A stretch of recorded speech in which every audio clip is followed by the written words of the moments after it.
Барлық урматтуу поэзия сүйүүчүлөрү жана чыгармачылыктын бул жогусунда калыкпай эмгектенип келе жаткан асыл инсандар жана бүгүнкү Айнаш Козубаева эжебиздин Мекенге кат аттуу китебинин ачылыш аземине келип отурган конокторубузду көрүп отурубуз.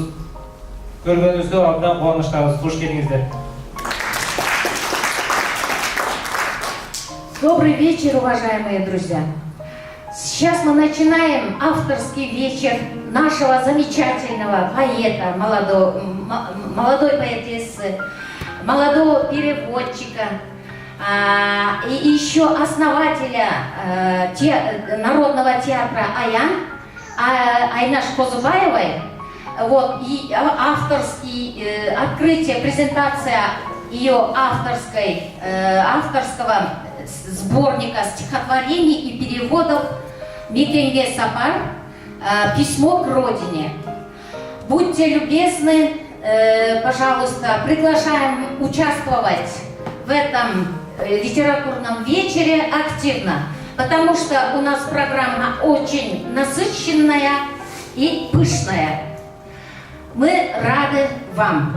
Пожалуйста, обращаем ваше внимание на видеослайд по жизни, творчеству Айнаш Козубаевой.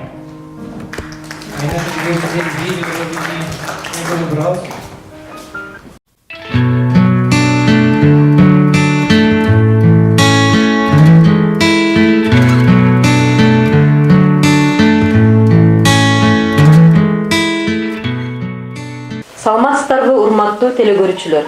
Бүгүнкү биздин Ыр дүйнө телекөрсөтүүбүздүн коногу көптөн бери Москва шаарында эмгектенип келе жаткан Москва кайрыктары адабий клубунун мүчөсү, жаш акын котормочу Айнаш Козубаева эжекебиз конокто. Студиябызга кош келипсиз эжеке. Кош келдик. Саламатсыздар. Сиз тууралуу чакан ролигибиз бар эле. Анда ошого көңүл буруп коелу. Козубаева Айнаш Апазовна 1968 жылы 20 сентябрда Ош областына караштуу Кара Суу районунун Садырбай айылында туулган. 1985 жылы Кызыл Кайрат орто мектебин аяктап, Ош мамлекеттик педагогикалык институтунун филология факультетинин орус тили жана адабияты бөлүмүнө кабыл алынып, 1990 жылы ийгиликтүү аяктаган. Эмгек жолун Кара Суу районундагы Эркин Тоо орто мектебинен баштаган. Учурда Айнаш Козубаева Москва шаарында жашап, эмгектенүүдө. Москва кайрыктары адабий клубунун мүчөсү, үй бүлөлүү, 3 баланын энеси. Айнаш эже, сизге бул чыгармачылык өнөр кимден өткөн? Ата энеңизденби, же болбосо урук тууганыңыздан ушундай таланттуу чыгармачыл адамдар болгонбу?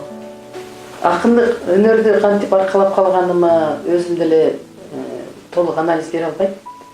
Ушул кандайдыр таасирленүүлөр пайда болуп, мүмкүн мен өзүм адабиятчы мугалим болгондуктан классик акындарды, дүйнөлүк классиктерди, өзүбүздүн кыргыздын таланттуу классик жазуучуларын окуп, ушулар аркылуу таасирлендим деп ойлойм. Апакай жааган кардан арулук аңдадыңбы? Азыраак үшүтсө да аптыга дем алдыңбы? Асмандан жааган бермек ак маржан такпадыңбы? Асыл зат ой тилектер ак кардан байкадыңбы? Ал мончок кездегидей ак сүйүү арнадыңбы? Айдарым жел сылайбы ак саамай чачтарыңды? Ак түндөн ет кылып ай менен сырдаштыңбы? Айтканың муюп угуп ал сага нур чачтыбы? Ар бир мезгилдин өзүнө жараша сулуулугу болот эмеспи? Кышындасы аппак карга суктанабыз, жазындасы жашыл ак гүлдөргө суктанабыз, жайындасы аптапка суктанабыз, күзүндөсү сары жалбырактарга суктанабыз. Кандай мезгил болбосун, кандай сулуулугу болбосун, адамдын көз жоосун алган ар бир кооздукка бардыгыбыз суктанууга аргасызбыз. Себеби бул жаратылыш мыйзамына мерчемдүү кубулуштар. Жана ошолордон иргүү алып, көптөгөн акындар өздөрүнүн ырларын, сүрөттөрүн жаратышат. Ошондой деген менен биз мына ушул мен эмес, бир эле мен эмес, менин мекендештерим дагы мага толугу менен кошулушат деп ойлойм. Бул жерде канчалык сулуулуктарга суктанбайлык, баары бир жүрөгүбүз өзүбүздүн жерибиздеги сулуулукка жетпейт. Өзүбүздүн сулуулукту дайыма теңдешсиз бийик алып жүрүүгө аракеттенем. Сулуулукту кайсы жерден да байкасак болот, бирок ата мекендин сулуулугуна жетпейт го деп эсептейм. Жарым кылым жашаптырмын карасам, мезгил улай, күзү, кышы, жазы жайы саратан, дайрасында ташкыны көп агылган, көптүн көлдүн катарында баратам. Шүгүр деймин Кудайыма, адам кылып жараткан, ат энелүү, бир туугандуу, достор жакшы санашкан. Чексиз шүгүр, балдарым бар, бактым бар, кошкон жарым бирге бассам жарашкан. Шүгүр деймин 6 санын аман кылып жараткан, кең дүйнөнү көрүп, угуп, кызыл тилим сайраткан. Моюн толгоп, кээ-бир өткөл кырдалга, оңдой түздөй чыйырымдан адашкан. Эмне калды белестерде мен ашкан, күндөр калды жакшы жаман арбашкан. Ырлар жазам толкуймунда ушинтип, шүгүрлөрүм күндө көргөн аткан таң. Айнаш эже, Facebook баракчаларында сиздин котормо ырларыңызды көп көрүп калабыз. Көбүнчө кимдин ырларын которосуз? Жакшы суроо болду. Бул биздин жүргөн жерибиз Россия болуп атпайбы? Россия болгондон кийин биз кыргыздар, орустар менен эр шаркап иштешип келебиз. Алар менен да достошуп келебиз. Кели алар кызыгып сурашат, на каком языке вы пишете деп. Анан ошондо тигилерге эмне жөнүндө жазылганын айтып берүүнүн ордуна ошолордун жүрөгүнө жетерлик кылып которуп бергенге аракет жасадым да. Бирок мен бул котормочулукту бул жака Москвага келе электе эле 2016-жылы Анна Ахматованын Аппак түндө аттуу ырын которуудан баштагам. Ошондон кийин менде котормочулук кызыгуу пайда болду. Назгүл Осмонованын Арман деген ырын которуп көрдүм эле. Кыргызча вариантын окуйм башта. Кыргызчасын окуп берейин. Мендиксиң, мендик дагы эмес дейсиң. Кымбатым ойго тунуп эмне эстейсиң? Жанымда олтурсаң да чачым сылап, кайрылбас аялуу бир элестейсиң. Сендик мен сендик дагы эмес деймин. Сен үчүн кол жеткис бир белестеймин. Турсам да мен жаныңда колуң кармап, билбедим жүрөк сыздап эмес дейсиң. Мендиксиң, мендик деле эмес дейсиң. Страдание. Мой, а порою и не мой, о чем задумался ты, дорогой?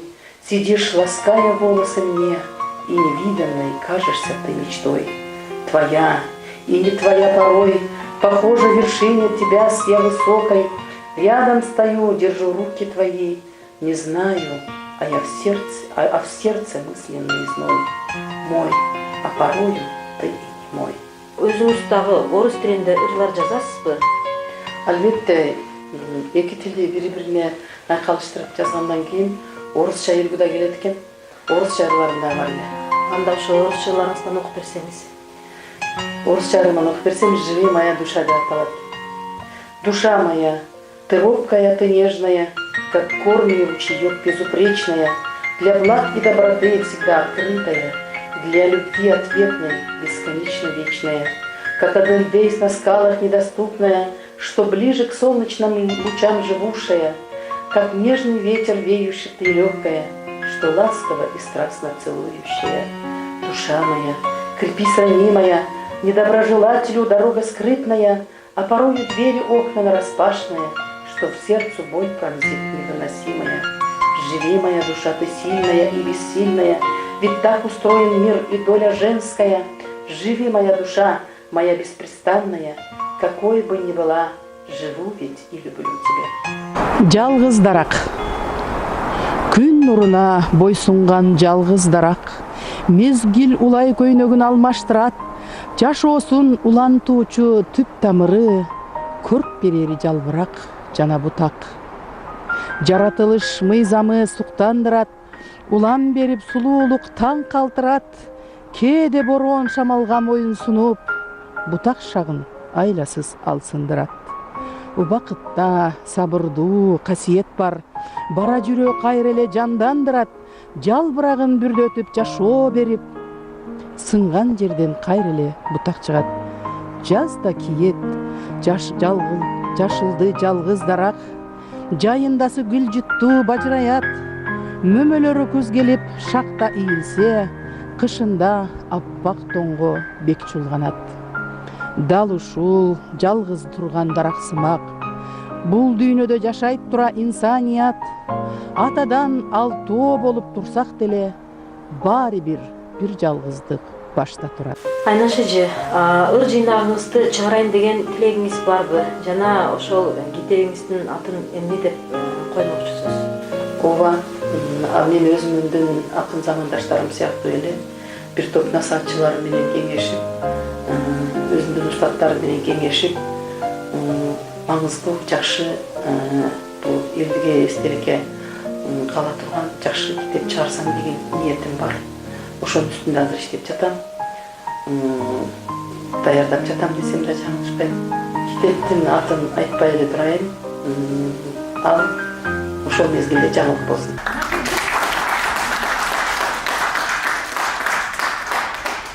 Наверное, на киргизском языке всем понятен смысл видеослайда. Теперь у нас есть уважаемые гости, так что давайте еще, мы находимся в Москве, в России, так что и на русском языке я еще обобщу этот видеослайд. Ты должен быть гордым, как знамя, ты должен быть острым, как меч. Как данту подземное пламя должно тебе щеки обжечь. Всего будь холодный свидетель, на все устремляя свой взор. Да будет твоя добродетель, готовность войти на костер. Вот, Айнаш, сегодня ты в поэтическом костре. Не зря мы начинали этот авторский вечер со слов московского поэта, символиста, переводчика, литературного критика и историка, одного из создателей символизма, Брюсова Валерия Яковлевича. И эти строки и эти его творческий путь как бы очень похожи на творческий путь Айнаш Козубаевой. Вот, потому что наша Айнашка тоже, она недавно занимается творчеством, писанием стихов, и у нее появились очень огромные пути, потому что она у нас в нашем литературном клубе с недавних пор. В октябре месяце 1918 года она вступила членом нашего литературного клуба «Москва Айрактары». Наш литературный клуб «Москва Айрактары», «Московские напевы» со дня образования открыт для всех, кто любит и хочет писать или стихи, или прозу. Вот. Писать это здорово, конечно, но если человек рифмует строки, то он уже начинающий поэт. Вот. Главное не бояться и усердно заниматься этим. И из этого мы вот действительно помогаем таким молодым талантам. И они за короткое время у нас вот вылетают, как Айнаш Козубаева.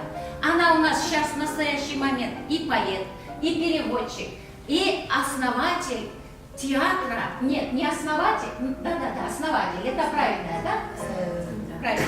Основатель Народного театра «Аян».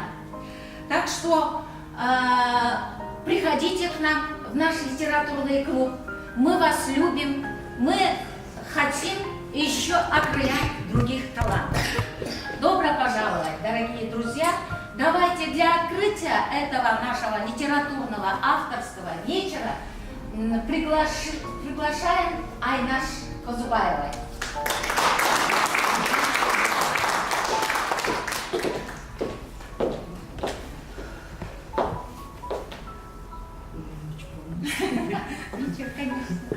Кымбаттуу күнүңүздөр менен куш келипсиздер. Ушул күнкү биздин кечеге для меня очень волнующие минуты. Добро пожаловать, уважаемые гости. Ушул кечеге келгендериңиздер үчүн чоң рахмат. өнер селесі ушундай нерсе экен, ушундай көп досторду, көп туугандарды, көп жакшы сезимдерди бөлүштүрүү үчүн жолоочу жер экен. Добро пожаловать.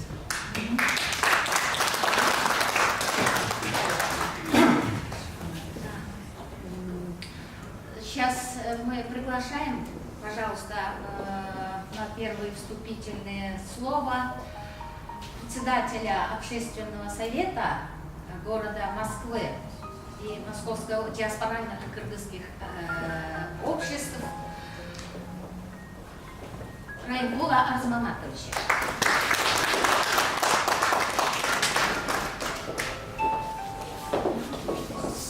Саламатсыздар, урматтуу тууган мекендештер. Баазы үчүн бүгүн абдан кубанычтуу, салтанаттуу күндүн жакыраттыгын күндө биздин жерлешибиз, мекендешибиз, биздин эжебиз, карындашыбыз Айнаш апасынан биринчиктен ачылыш аземине катышып отурабыз. Абдан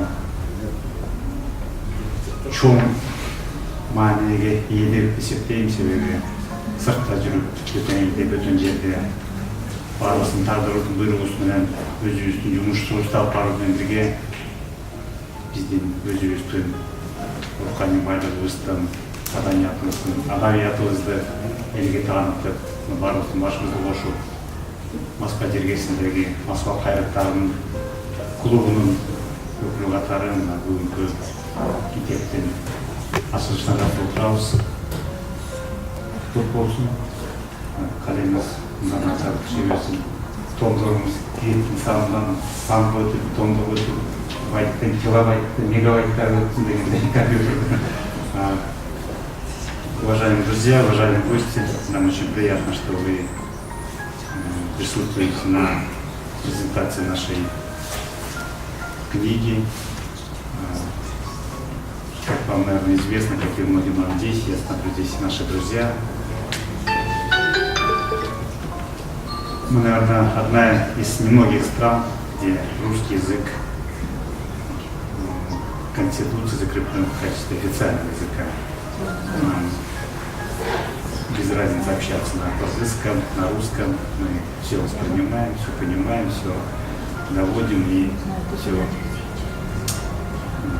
осознаем важность и кыргызского языка, и нашего, и русского языка в пределах страны, в которой мы пребываем сейчас.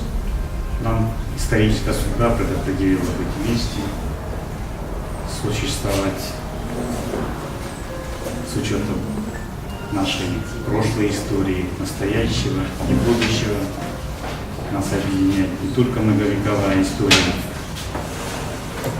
особенно русского народа и кыргызского народа из истории 700-х годов прошлого века.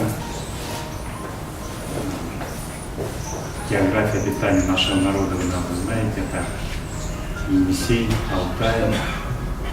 Название реки Енисей, это в переводе означает матушка река, как в русском языке Волга, матушка, Энесай, Энега, Сай, это река. И все большинство названий, которые связаны с нашей историей, с вашей историей. История так сложилась, что все переплетается. Поэтому мы вас приветствуем, очень рады вас видеть. И в последующем будем участвовать в подобных мероприятиях. Мы в тесном контакте и сотрудничестве работаем с вашей главной организацией, с Ассамблеей народов России, с Ассамблеей народов Евразии, со Смирновой, Светланой Константиновной, с Беленизом, Юрий Николаевич Корсенин, Юрий Николаевич. Поэтому на всех уровнях у нас есть взаимопонимание, работа на общественном уровне, на политическом уровне, на дипломатическом уровне. Поэтому нам никуда не деться от истории. Были мы вместе, будем и дальше. С учетом нынешней геополитической ситуации мы обязаны быть вместе. Это в качестве приветствия наших друзей, которые здесь присутствуют. Елевистің, салпылысты, жұртылысты, елевистің сүйісін, үйісін. Қырғыз тілінде, орыс тілінде бізге жеткізіп отырасыз.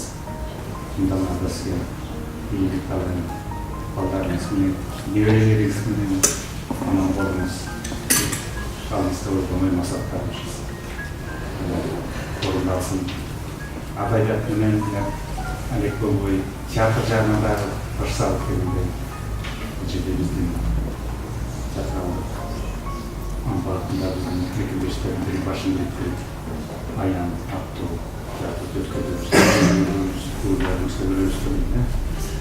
учебный пайдаланып академиясын совет школында қойылды ынтымақ шақырып еңбек башын қосып келгенде билікті бұл мақсатта ойлап жатқан различных пообщался, чтобы соответственно. Бұл туыздың рухани байлығын сақтауды, мекемемізден абыройын, қырғыз адабиятын, салт санасын шетелге танытуда, жана коомчулуктун өнүгүүсүнө кошкон салым үчүн Москва кайраттары клубунун мүчөсү Козубаева Айнаш апасына терең ыраазычылык билдиребиз.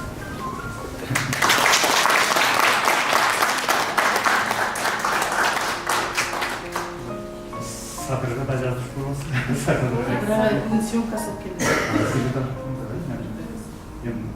Бұл жерде Садырға бүт мүшелер отырады. Немесе ошолай yapıyorsam böyle.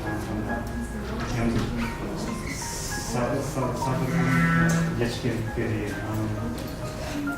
çevirdiği varlıkta geliyor. Aktör atarı, kaskadör atarı, ürünçü atarı, postamoşik atarı, senarist atarı var.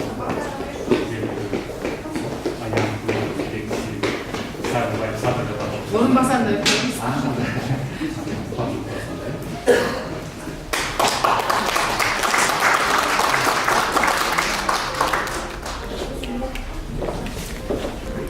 Biz баарыбыз мекенден алыспыз. Бұл китептин тематикасы ушул. Мен эң көйгөйлүү, эң теманын башкы максаты ушул мекенге болгон сагынычты, ушу баардыгыбыз менен алыста жүрөбүз да. Алыста мекенде жүргөндө баардыгыбыздын жүрөгүбүздөгү болгон көйгөйлөрдү көбүрөөк түшүргөнгө аракет кылдым да. Буга өзүбүздүн ушул жашоо шартыбыз, ички туюмдарыбыз түрткү берет экен. Эми ошого карабастан ушул китептин аты мекенге кат болгон менен ошол менен бирге өзүбүздүн жердин сулуулугун ага айткандай. Өзүбүздүн жердин улуулугун, элибиздин, улутубуздун улуулугун ушу жүрөктө сактап, ар бирибиздин жүрөгүбүздүн тереңинде болсо деген ниетте жазып калгандырлар болду да. Эмесе биринчи ырма окуп коеюн сиздерге. Окурманга белегим. Көөдөн толо көкүрөктө сырдарым. Ыргайлантып сизге белек сунганым, булак сындуу жаңы көз ачылган сизге арнадым. Оргуп чыккан кыларым. Баян кылам көңүл сулуу гүлзарын, баарыбызга тегиз тийген күн барын, кээ биринен күмүш күлкүн угулса, кай биринде кайгы муң арманым. Сизге арнап чертип жүрөк кылдарын, сизге гана көркөм болсун дил багын, жашай берсин соолу бастын эч качан, чаңкоо баскан мөлтүр булак ырларын.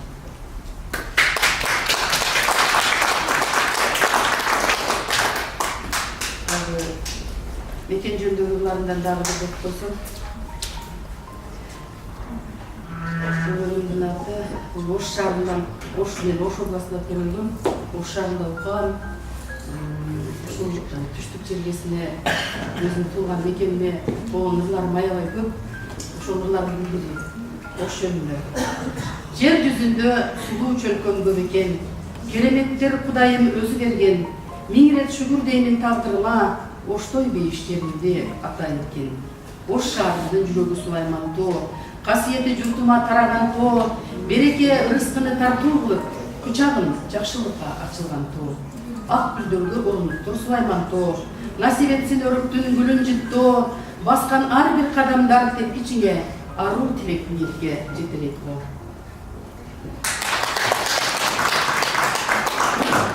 Өзүнүн өзүнүн тарыхы болот эмеспи? Бир күнү ушул мен ушул бардыгыбыздын эле иштеген ишибиз бар да, бул жакта жумуш менен алектенебиз. 2 күн иштесек 2 күн эс алабыз, же болбосо күндүгө иштесек кечинде эс алабыз дегендей. Ушул мен деле ушул башка өзүмдүн мекендештерим сыяктуу эле магазинде эмгектенем, кассир продавец болуп эмгектенем. Ошол бош убактымда ушинтип өзүмдүн мекендештерим менен жолугуп турууга, ушул театр менен алектенүүгө, ыр жазууга көбүрөөк убакыт бөлүүгө аракет кылам. Эми өз мекенде болбой аткандан кийин жок дегенде эс алуу убагында ушул жүрөгүбүздү бири-бирибизге берип, ушул мекендештер бири-бирибиз менен баарлашып турган ушундай күндөрдү жактырып, сүйүнүп жүрөм да мен дагы. Мен ошондой күндөрдүн биринде терезеде ушу кар жаап аткан мезгил, неберемди карап отурсам, сыртта аппак кар жаап атат. Карды карап отурсам, бир кемпир менен бир чал кетип атат, колтук ташып, бир күчүк жетелеп алыптыр. Өзүнөн өзү ошондо бир элүү кемпир жаздым эле, ошону окуп коеюн. Терезеден телмирем сырт тарапка, Москванын кышына мен суктана, бир жак кеткен ой турат кыялымда. Мындан дагы сулуу кыш Кыргызстанда. Колтук ташып баратышат карыялар, жетелеген тип ичине ити да бар. Кыргызстанда баары бир дайым сулуу, ак элечек аппак бакыт кемпир чалдар. Сулуу атат Кыргыздын ар бир тамы, кары, суугу, жамгыры, чагылганы, гүл жыттанган талаасы ак өлгүсү, ысык гүл дайрасы жашыл балы. Мейманчылап көбүрөөк жүргөн чакта, ырыс кызын бөлүшүп кыргыздарга, хан жанымды кошконсон бөлүнсөм да, рахматымды айтамын.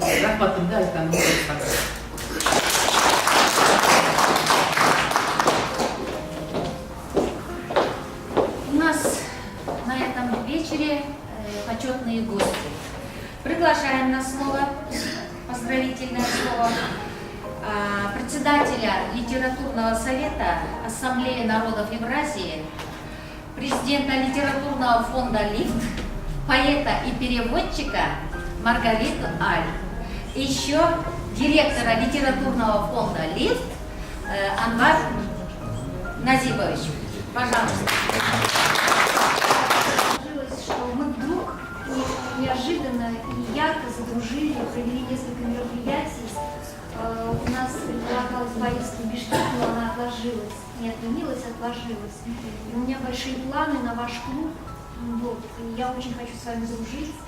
Вы все очень красивые, талантливые. Молодежь вообще меня очаровала. Я вот, ни одно мероприятие не оставляю, чтобы не пригласить ваших поэтов к нам на мероприятие. Они уже стали у нас живущими.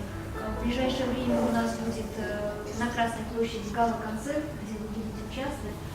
Сейчас скажу, а потом будем обниматься с вами, поздравляться. Да. Вот. И много других мероприятий. Но особенно я хотела сказать вам, дорогие друзья, что такой клуб, литературный клуб, это уникальное совершенно явление. И я хотела бы ваш клуб показать всему миру. Начать мы можем с Азербайджана. И я хочу, чтобы кто-то от вашего клуба представлял ваш клуб в Азербайджане в конце сентября, где у нас пройдет 4-й Евразийский литературный фестиваль «Лифт». И если вы сможете выбрать человека, которого могли бы делегировать на это мероприятие, мы бы, во-первых, показали возможности, что мы делаем, как мы делаем. Ну, а если вы еще и в Тюмень потянете, то, конечно, было бы здорово и в Тюмени показать ваш клуб. Ну, такие ближайшие мероприятия, которых я мечтаю, чтобы мы продолжали вместе сотрудничать. На русском языке и полностью как поэт выразиться. То же самое вы можете написать прекрасные стихи на своем родном языке. Но я не могу их прочитать, я могу только оценить динамику, ритм, красоту, звучание. Вот. Конечно, хотелось бы, чтобы были полноценные, хорошие переводы. В связи с этим мы говорим о том, что от Кыргызстана мы можем уже осенью представить 5 студентов и одного преподавателя в литературный институт, где бы вы могли учиться бесплатно, преподаватели будут платить зарплату, предоставят, где можно жить. Я хотела бы, чтобы вы использовали эту возможность максимально. У нас не так много времени осталось. И я хочу, чтобы ваши стихи переводили профессиональные переводчики. Я вам это желаю. Всего сердца. Спасибо, Маргарита. Да. Спасибо. Да, дорогие друзья, также я хочу передать приветствие от Ассамблеи народов Евразии и от Ассамблеи народов России. И они знают о вашем клубе, я рассказываю на всех мероприятиях, говорю, какое-то замечательное явление. Не знаю всех еще ваших поэтов, но обязательно мы расскажем на страницах о презентации этих книг. Спасибо.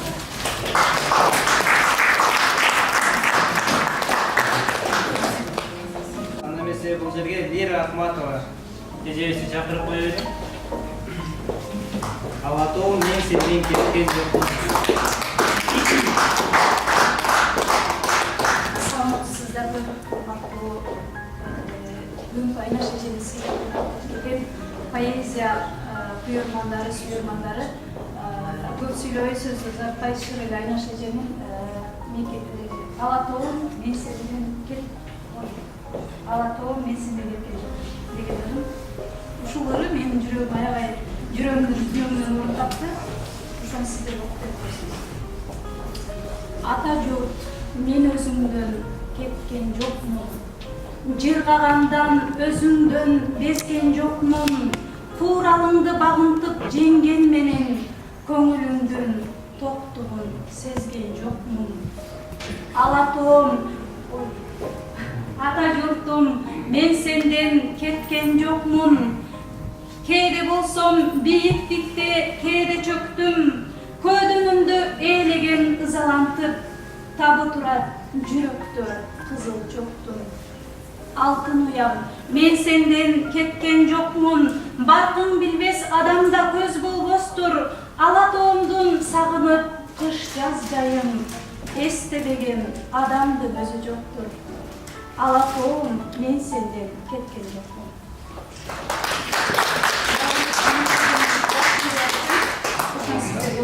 Кызыл алма, чыңызды айтмадым, кызыл алма немесіндегі темірін алма. Мезгилдин өткөн чагын билем сезем, сизди мен дали жаш элестетем. Кайрадан бир жылтетип көрүнчүдөй, сиз баскан көчөлөрдө издеп келем. Ошол кез мага кымбат учур белем, акмалаба артыңыздан чээрелем. Атыңыз ким экенин билбесем да, мен үчүн жаралгандай бир периштелем. Сап-сары жалбырактар дирилдеген, алма бак арасында билиндеген, тапканын кызыл алма сизге сунсам, бөлүп жеп башка менен кеткен элем. Дагы эле үмүт үзбөй издей берем, жүрөктө өчпөй калган периштем, издеймин кусаланып сагынганда, көз албай өзүм тарткан сүрөтүмдү, сиз баскан көчөлөрдөн издеп келем.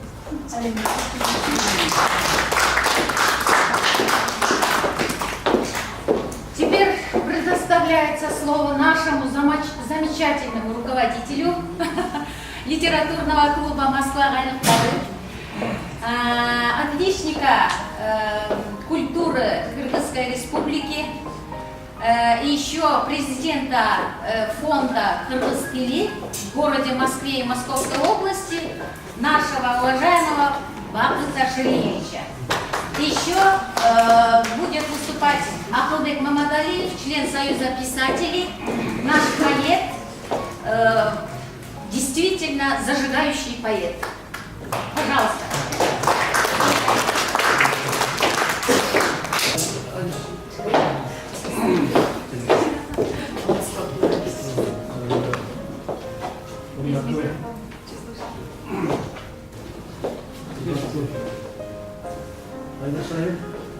Өтө кубанычтабыз бүгүн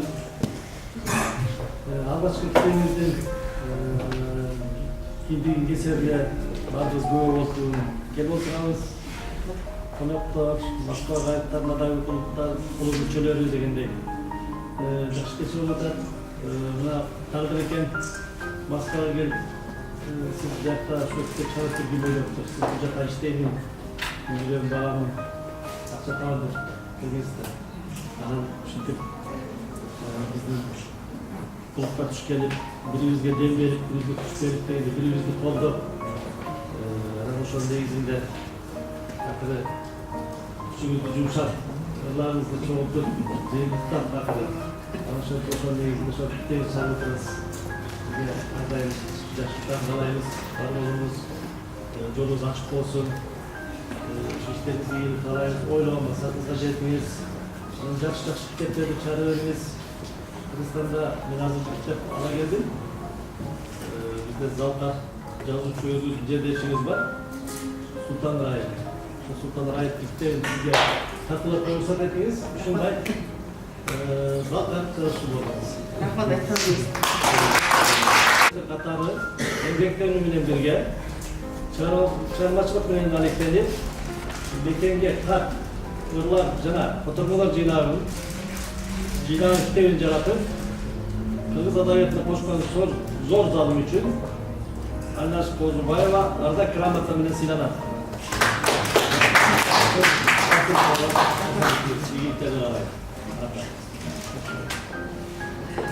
Саламатсыздарбы, урматтуу коноктор. Саламатсызбы. Кеңештин жактыруу мээде тартып алабыз. Бул чыгармачылардан чоң убакыт кеткен. Ошол бактырыбыз болсун. Дагы көп китептер жаратабыз. Адабият мектебинде Айнаш Козубаева менен кечинде тең ошол байкалар жаштар болсун же баары бир талант кайсы жерде болсун атуу ушул нерседе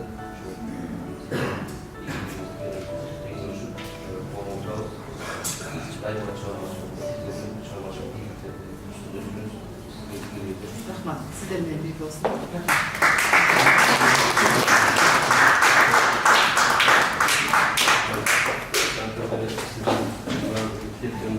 Баракта отуруп, атын мектебине каттым.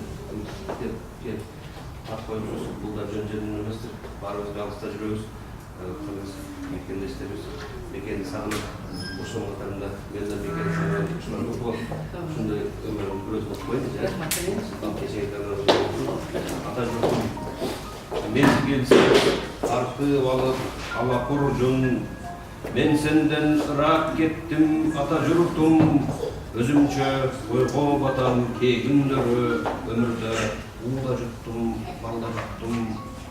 Кейиптер сенде өткөргөн жаштыгыма, кермек жаш тоголонуп жаздыгыма, өзөккө өрт тутанды чынын айтсам өкүнүч жазылгандай тагдырыма. Не себеп түйшүгүйүп бир башыма, не себеп жаратымдын ырбашына, болумсуз суроолорго жооп таппай бой тосуп келем турмуш кызгарына. Сагындым ата журтум тоо ташыңды, сагындым тоодо өскөн жоогазыңды. Өтсө экен дилимдеги кусалыгым, өтсө экен ушул күндөр коогасымдуу. Мезгилсиз артып алып ала куржун, мен сенден ырак кеттим, ата журтум. Өзүмчө ойго батам кээ күндөрү өмүрдө ууда жуттум, балда жуттум, өмүрдө ууда жуттум, балда жуттум.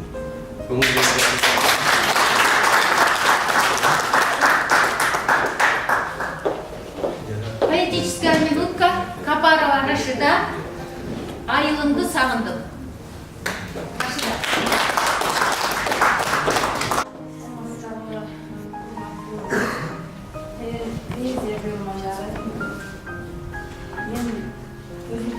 Мен Айнаштын бала кезден досум. Бизди турмуш мугалимдик жолдо тааныштырып, ошондо баштап биз бири-бирибиз менен эшнакай тааныш жана боордош бир тууган катары жашап келебиз. Айнаш эмне дейт? Сен бир кездеги кичинекей балдарга өзүбүз үйрөткөн баягы сен жазган кичинекейлерге арналган ырлар мону деп биздин кыргыз элибизге таанылып баратканына мен өтө кубанычтамын. Бир мезгилдерде бир мектепте Этито мектебинин окуучуларын биз Айнаштын ырларын жаттатып, өзүбүздүн келечекте мындай акындын ырын жаттап атканыбызды сезген эмес экенбиз. Мен аябай кубанычтамын. Айнаштын ушул биздин Кызыл Суу жөнүндө жазган ырларына ушунчалык эмне дейм, жүрөгүмө кубанычым батпай сиңирем да. Бул кыздын ырларында бүт ушул мекенге, анан эл жерге болгон сонуу өзүнөн өзү жаңырып турат.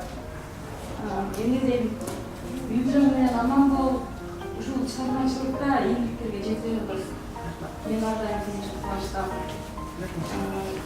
Сөздүгү өтпөй, мекенге хат деген ушул биздин айылга арнап жазылган Керим Турапов агамыздын апам жапкан нанды сагынам деген ырын баары эле кыргыздар билебиз да. Ошолордон кийинкилер ушул болуп калууга деп ойлойм да мен өзүмдүн оюмдачы. Себеби дегенде ошондо ар бир айылыбыздын, тооташыбыздын атына Керимбай өз эмгичек берет. Менин досум ошол сыяктуу эле дагы бир ошол көрүнүштү, ошол сулуулукту ырдаганын көрөм, окуп коеюн. Айылга бардым, шагырды арбап шымалы, көрдүм мага сустап өткөчө бактары. Мезгилин түш көрүп, күнүн сөз турса да, баягы тоо болуп, сулуу акчагасманы. Ар бир тоодон нур төгүп таңдын атканы, аттын жермайын сылаган маңдай аттагы, көркөмүн көп көз тумар кылгачудай, ажайып сулуу кулдун байканы. Жаңырган жашоо, өзгөрүү айыл шарданы, калкатар жүрмек, өргөөлөр өрүш жайганы. Таптылык күчүн сабыры менен жеңе алган, балкындай күчтүү, журтумдун көрүнү жайдары. Жоктоодун эстеп, асылба кемпир чалдарды. Калдайып караган, шаңданып турган айылды, эстелик кылып айтканы, баскан турганы, үмүтчен болуп, алардын тийген таманы. Кең сайлы беттей, бөрктүлүк жайып салганы, кереме сулуу, үдүккөн зарлуу аймагы, тегерек соодон тоораткан булардын шылдыра берип, күн санай жылдары. Оңурдөбө, олкуруу турат караңгы, ай бизе жарып, ак бордун аппак таштары, улуу төштүн сыйкырдуу салбайылга, көмүлүк дайра, ак суу болуп. Таңылап еттик, жумуктой жезим балдары. Мекенден көрбөй, күн батып калдын атканы, буулуккан жүрөк, ак күнү самай түнүктүү, айлар күндү сагынычты кылган.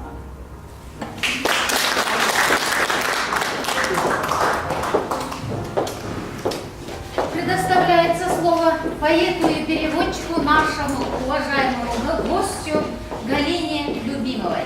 Пожалуйста. Очень рада видеть столько родных и близких лиц. Очень рада, что наша Айнаш издала свою книгу. Небольшое, я не поэтесса. Нет, я просто землячка. Я просто землячка. Очень рада. Айнаш, ты большая умница. Издать свою книгу, это просто... Это классно, это супер. Поздравляю тебя. И надеюсь, что дальше будет не одна книга, третья. Ну, а если не надо помочь с переводом, я буду только счастлива. Давай прочти свою. Да? Давай я на русском. Хочу сказать, что Галина моя очень хороший друг, очень хороший человек, очень хороший интеллект. И она перевела одно стихотворение мое на английский. Сейчас я вам прочту русский текст. Сейчас я волнуюсь. Извините, конечно. Прочти сначала. Okay. China, my promised native land, you blessed by parents with a beauty. I love my Kyrgyzstan, my paradise. I'm proud of my ancestor Manas and pray for happiness for us. And genius Chinggis will never get around. I sing my Kyrgyzstan, my lovely country, eternal song of mountains and lakes, streams of colors and sounds the bombas. Support my voice, glory Kyrgyzstan.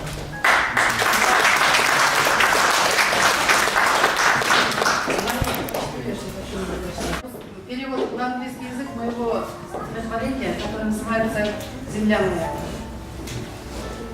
Это написано на русском языке. Земля моя, Свети, родная, обетованная, Всевышним красотой благословенная, люблю тебя, мой Кыргызстан, земля ты райская. Горжусь и молюсь, что я в тебе рожденная. Горжусь, что мой предок великий Манас и гений Чингиз дал знать во всем мире о нас. Преклоняюсь, служу народу своему, одаренный могуществами такими вода. Пусть примет навеки наш Дагулбас, в струнах муза играет о нас. Пусть из поля волны игриво плещут, восторжествуя славу Чингиз и Манас.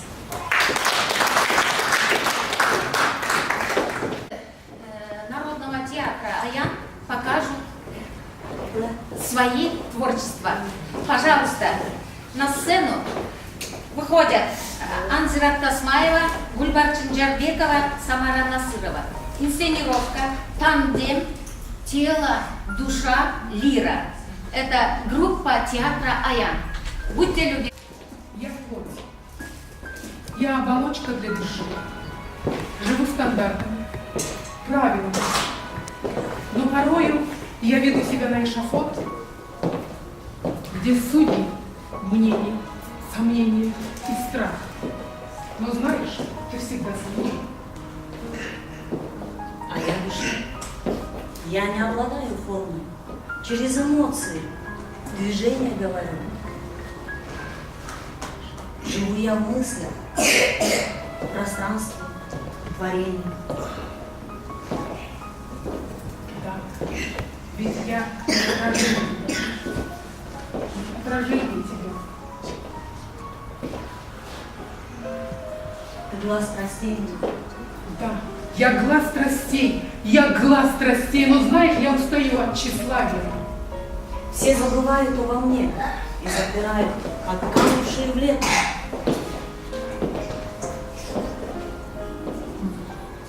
Они же, наконец, тобой человек не будет сытым. Тебя обесценили, тебя забыли, а вот отшлифовать меня легко. Но так я проживу одну лишь жизнь. Меня не заменить ничем, ни протезом, ни имплантом. Ой, если я всегда была бы светлой душой, а то я становлюсь темнее ночи. А есть любовь, о ней ты знаешь? Как где же она живет? Тебе, во мне,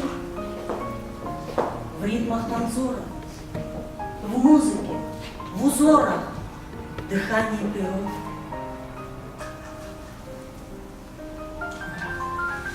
Скорее с тобой я соглашусь, ведь мы без друг друга не сможем быть.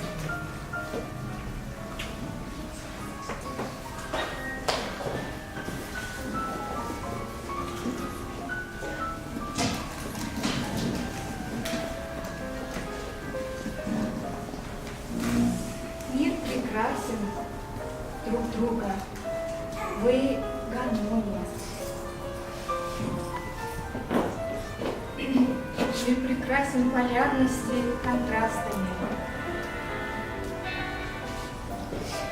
Мен қуандым жаңбырдың төккөнүнө, сезимимди серпитип өткөнүнө, жакшы үмүткө кубантып күндөрүмдү, жыпар жыптуу өрүктүн ак гүлүнө. Мен кубандым бүгүнкү.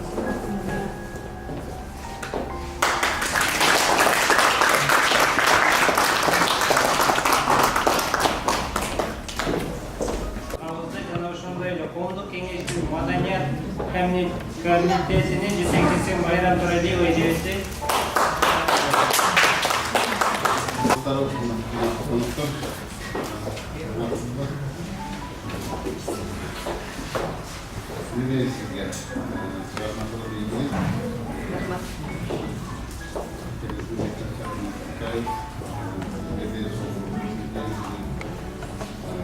Ondan da çılaması sahte versin, grup tepkilerini yardımız.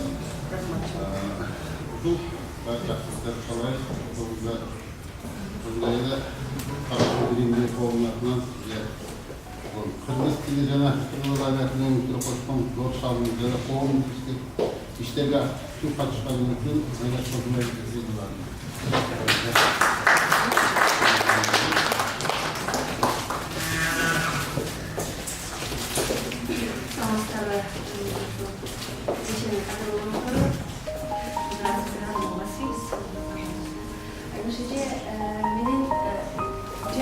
Tanıştırdık, özlükte bir özleştirildiğimiz yakınlıkta dönüyoruz. Anlaşılırken Yaşlı Hocam'ın Çoğunluk Kengeçliğinden Buradan Madaniyat Komitesi'nin tiyatro bölümüne iştiği alıp barınға sunucular tecrübemesi bakımının bu komitetke o kesin cemaatlar kavramlar yakında hesap tutuyoruz ustaydık.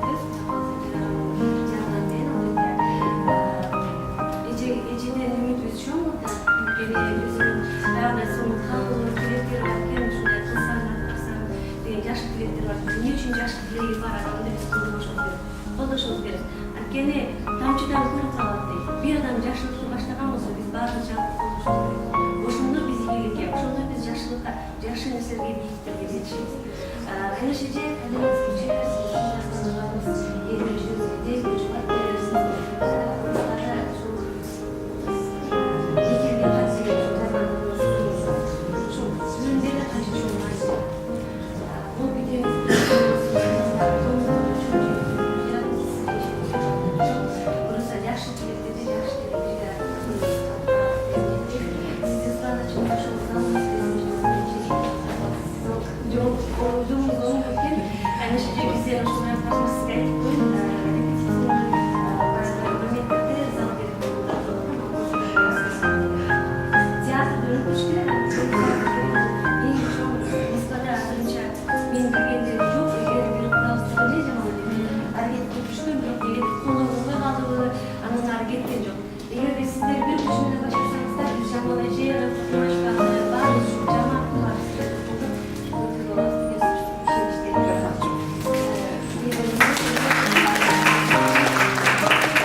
Пылинками звезд и выгнутся ветки укрода. Тебя я услышу за тысячи звезд. Мы эхо, мы долгое эхо друг друга. Мы эхо.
Анда эсек кийинки кезекте котормолорго беребиз.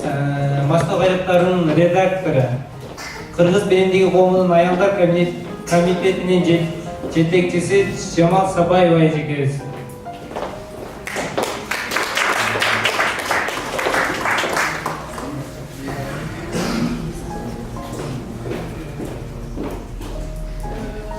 В декабре месяце, где мы проводили мероприятие, посвященное Чингизу Айтматову, на 90-летие Чингизу Айтматову, вот тогда мы почти целый месяц вместе с Айнашкой проводили вместе все дни.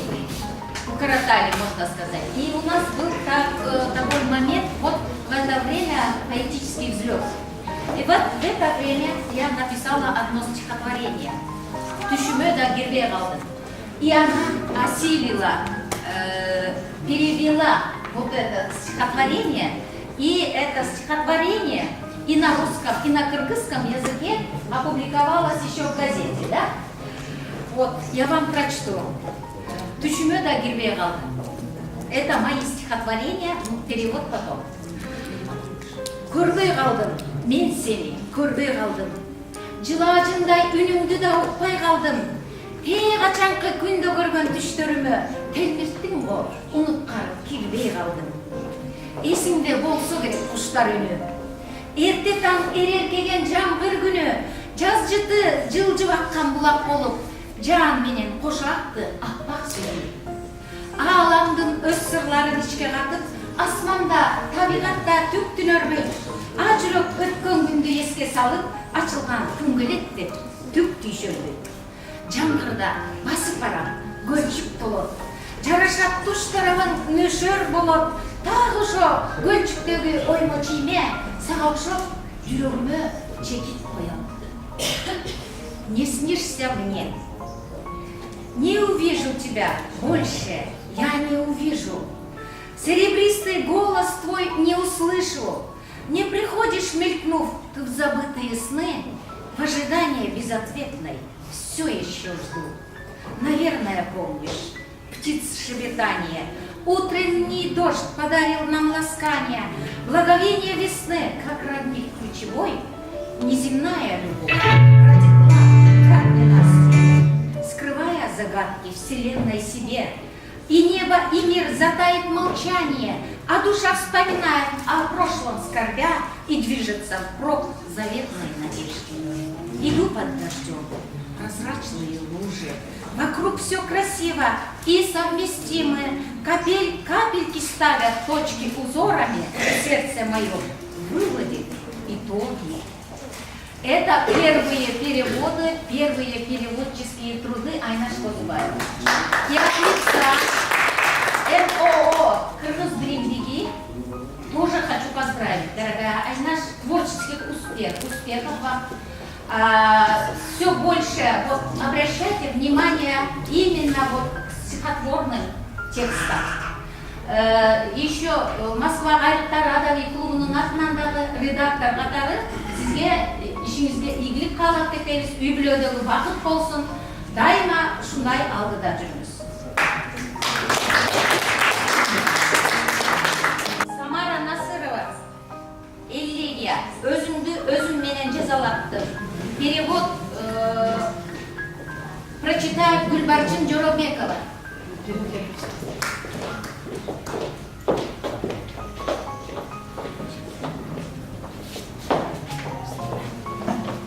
Элегия. Бүгүнкү кечегиден башкачараак, мезгилди кээде коем аста сынап, негедир сезим козгоор үртүгөнүп, ыр деле жазылгансып жашка карап, токтоо кошулгансып күнөзүмө, таңган ээ күндөрү бир өзүмө, азайып шайыршатман оюн зооктор, бойсунуп бул турмуштун күрөшүнө, күндөрүм жалбырактай күзүндөгү саргайып желбир калып үзүлгөнү кубаныч кайгы токтош жылдарымдын элеги майда кырыш жүзүндөгү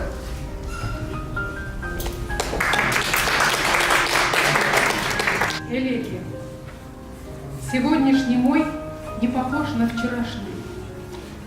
Втихомолку подсчитаю минувший. Участив строки чувств почему-то порой пишутся в год стихов возрастания. Примыкнувшись мой нрав, оснащенный, себе самой кажусь иногда удивленной. Веселье шумное, развлечения угасая, подчиняют житейский поток состязаний. Дни мои, как осенние, желтые листья, как опавшие в дуновение хрупко, в контрасте печали с радостью год подаст, мелькая великим общинкам. Дорогие гости, рада вас приветствовать на демократическом вечере, посвященной творчеству Айнаши Козубаевой. Айнаша Апазовна, самые искренние добрые пожелания сегодня для вас. Мы очень гордимся, что вы самые искренние. Желаем вам искренних вдохновений, поэтических ваших начинаниях. И позвольте зачитать стихотворение, написанное Назгуль Усмоновой «Арман», а также перевод Айнаш Козубаев. Мендиксиң, мендик дагы эместейсиң. Кымбатым, ойго тунуп нене истейсиң. Жанымда отурсам да чачым сылап, кайрылбас аялуу элестейсиң. Сендик мен, сендик дагы эместеймин. Сен үчүн кол жеткис бир белестеймин. Турсам да мен жанымда толун карман. Билбедим жүрөк сыздап эмне истейм. Мендиксиң, мендик дагы эместейсиң. Перевод Айнаш Козубаевой. Страдания. Мой, а порою и не мой. О чем задумался ты, дорогой? Сидишь, лаская волосы мне, неожиданной кажешься ты мечтой. Твоя и не твоя порой, похоже, вершине тебе я высокой. Рядом стою, держу руки твои, не знаю, а в сердце мысли снова. Мой, а порою ты и не мой. Козубаева читают члены литературного клуба «Москва Гайрыктары» Эрнис Каимов, Гульниза Эргешева, пожалуйста, и еще Зикирдин Исбаев.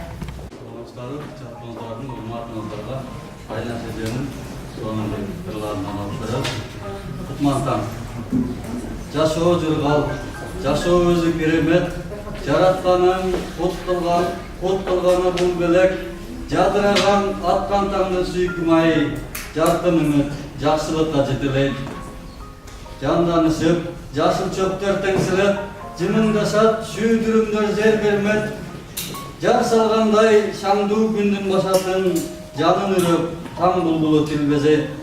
Жашоо бизге берилген аманат, жаркын өмүр сүргөнүбүз каганат. Жашайлычы көөдө көңүл калтырбай, жакшы сөзгө жүрөк кандай кубанат. Жашоо жыргал, жашоо өзү керемет, жаратканын кут кылганы бул белек. Мен адаммын сиздерден. Мен сизден күн нурундай мээрим күтөм. Жарыгы бүт ааламды сүйүндүргөн, адамзатты аруулап жамандыктан, түнөк тапкан таптаза жүрөктөрдөн. Мен сизден аруу толгон сүйүү күтөм, замандашым катарлаш өмүр сүргөн, жашооңузду сулуулап ар бир көктөм, көңүл тилейм жыпар жыт, гүлдөн бүткөн. Мен сизден чын жүрөктүү достук күтөм, кыяматка барганча бирге жүргөн, бычак урбай артымдан чыккынчыдай, колдоп таяп мен үчүн жан күйдүргөн. Ардактуу асылдарым, замандашым, мен сизге сүйүү толгон мээрим берем. Акыретте айрылгыс достук бекем, жуурулушуп турмушта жашап келем. Ыраазымын тагдырга жаратканга, анткени мен адаммын сиздер менен. Саламатсыздарбы, урматтуу кыргыз жырларыбызды окуп жүрөбүз. Өзүбүздүн артыбыздагы жаштарга өрнөк боло турган адам жатамыздар. Биз сиздерди өзүбүзгө үлгү тутабыз.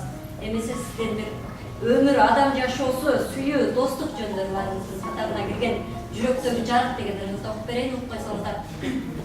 Пендебизе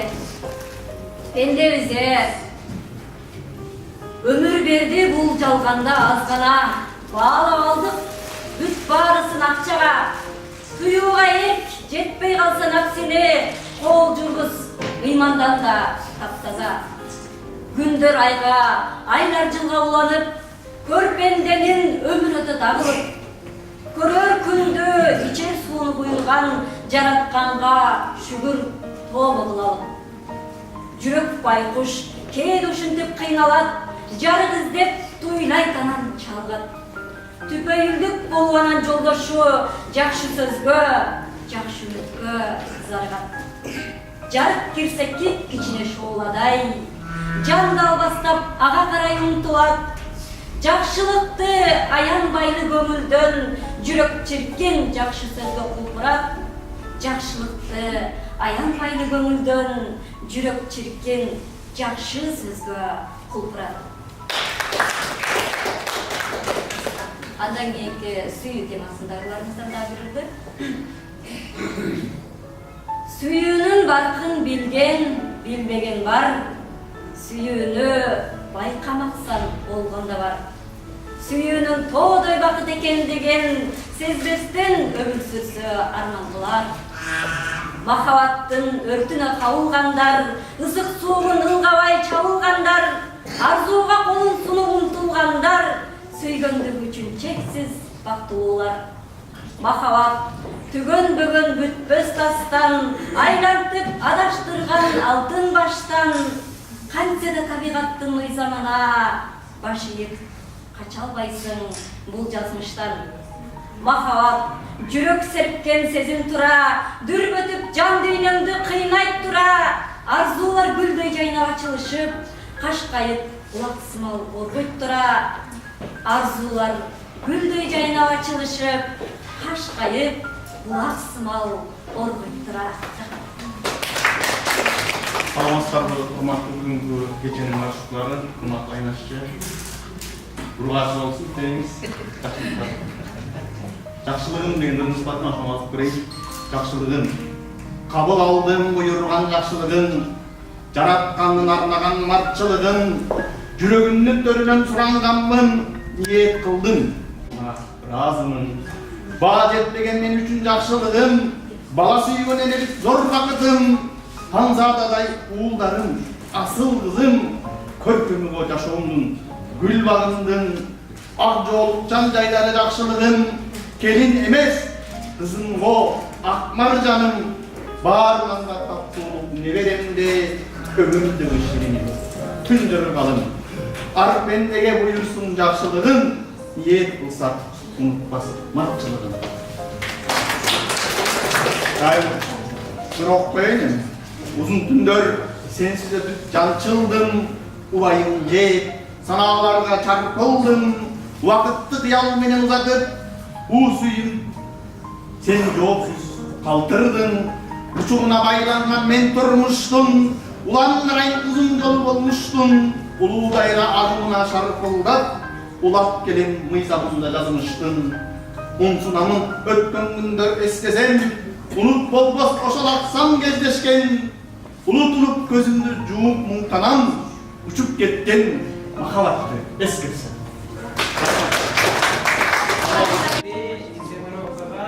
Айнаш Кызыбаева эжекебизден окуушуларда бермекчибиз. Көңүл бурганда.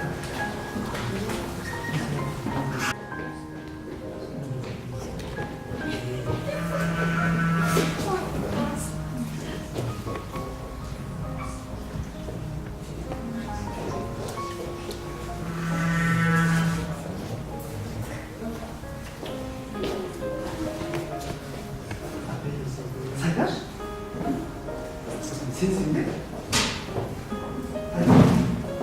Hangisin? Aynasın mı? Hayır, bol var. Dolap. Motosiklet. Sen bayağı boyuna soyup dayan. Kurgum aytasiz. Мага жок кургум. Пынар, улуптусуң кайда кетти сулуу? 30 жылда өзгөрүпсүң, сени окумуш кыйнаган го сени чекин турмуш. А мен жүрөм, жагат жашоом өзүмө, баары жетет керек болсо көңүлгө. Үйүм жайым, машинам бар. Үйүм толгон дедиректин түбүнө. Силер сасык байпак жубаймын. Үчүнатты бала менен тубаймын. Өзүмө хан, өзүмө бек жашоом бар. Чынымен бар жок мындайм. Ey dostum, мен де ақыл болып тұр. Ладно, асмандағы жерге düşіп өмір сүр. Білесің, мен не үшін болғанмын? Бақыттылығым, өліп үйреніп болғанмын. Қошқон жарым, қырғызымдың мырзасы, сасық байпақ жуған ағырасы, уылдарым ұлы тоғының ұлары, қызым бейкеч, нәзік болын бұлағы. Менің үйім ұшыларға фырчалған, ошон үчүн толуп алып чайпалам. Ушул бақыт, ушул көркім жашуыны, анан қайтып, мен өзім бағыдар. Оға, түшкөн күреш жүзүгө, жылмайдығым оқшыбой кейсіне. Ушул бақыт, ушул көркім жашуыны, қоштоп жегөдө жубайып жаны кирейин. Алғастаға, ақчан көптеп аптықпа, өз үйді қандай болып көріп қал. Жазда дене шақтамай кешкенде, кешікпестен чал болсыға кейіп қал.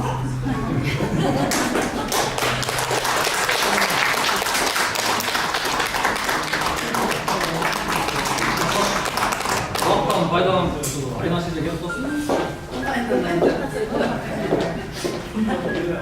Артисты театра Аян. Айнаш елге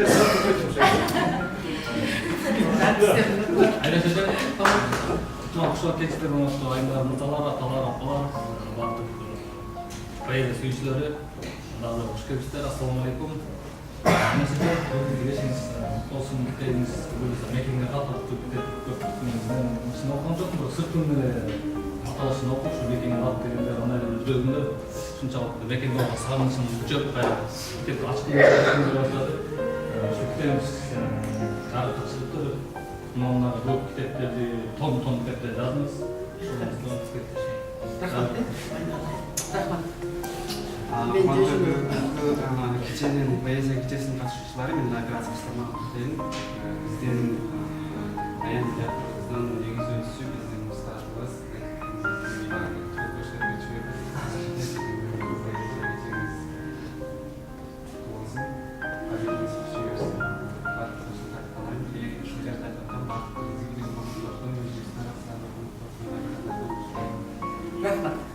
Қырғыздың келешектегі ең белгілі актер жігіттер олар.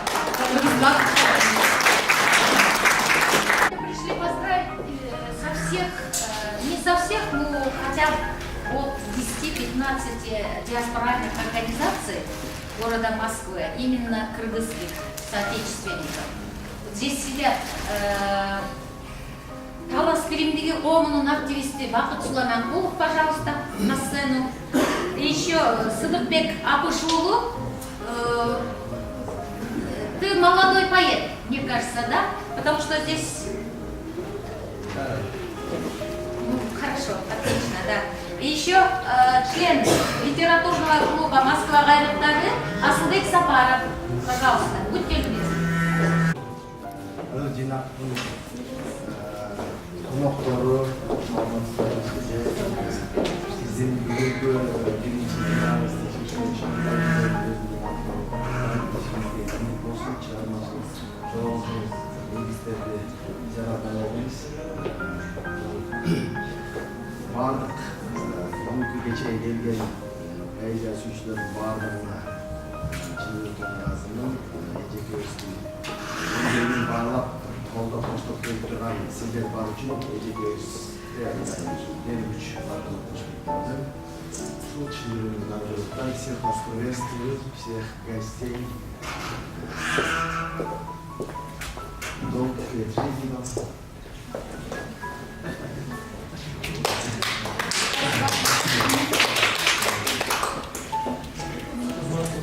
Organizasyonları, Türkiye Yılları, ayrıca sizin çok vakitleriniz, nasıl okumalara başlayacağız olsun, sınavlarda okumalara göre, memurlara göre, sormasın yerini kalay, özünüzü fikirleriniz olup, sizin bu şeyin üzerinde Жана бирөө окуду эле ошол соғып калып ошол китебин ачып барактап ошол кайрадан көрсөтөм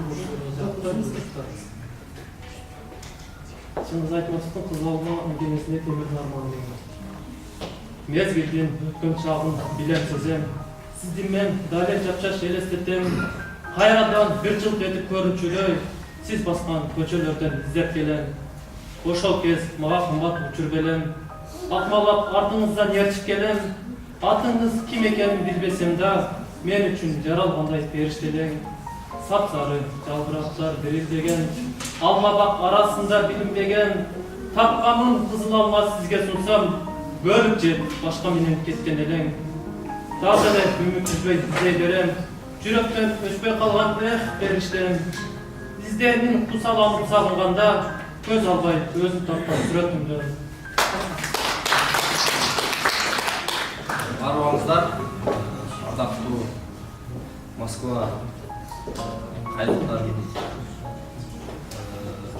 жалпы күчөлөрү Москвада күн кечирип Москва жашоосун ыргайлантып келаткан биздин ата эжелерибиз, агаларыбыз, ушундай жалпы поэзия сүйүүчүлөрү. Мен бул жакка келгеним ушул 10 күндүн жүзү болуп турат. Оштон келдим. Анан Самара Насырбай эжекебизди таанып элем, ушу фейсбуктагылардын жүз аны ошол жактан эжекебиз келди деп чакыргандан келип анан Айгаш эжекебиздин жанагы жарыясын окуп анан жаш акын десе мен ойлогон элем 20-25 жаштагы кыз болсо керек. Ал эжекебиз ушу 3 баланы тарбиялап, ушундай китеп чыгартты. Эжекебиздин жазган ырлары бөлүктүү болсун, жылдызы жана берсин, ырларыңыздын сапары узак болсун. Дайым ушундай жакшы чыгармаларды жазып, кыргыз элинин жүрөгүнүн түнөк тапкан ырларды жаза беришиңизге тилектешмин.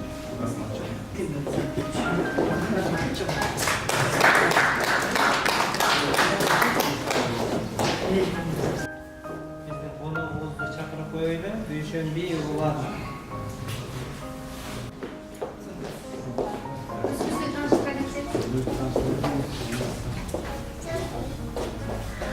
Мен негізі расылтанған бұяқта осындай Самара часы ушундай творческий вечер болуп келгенден келип сизди кадырлап келдик. Алла кубанычтабыз. Башка жерде көрсөткөнүңүздөр өзүңүздүн талантыңызды жерге таштабай улап өзүңүздүн тереңизди ачып таштакай балдар ырларыңызды айтып окуп берип атышат. Мен абдан кубанычтымын. Бул деген нерсе аябай чоң патриотизм. Кыргыз эли бул кыргыз тили өздөштүгү.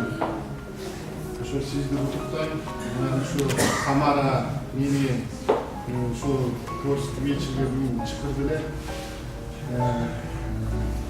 Самара менен Бактабанын тоюнда таанышып, эң биринчи Бактаба Москвада тоюнда болгом.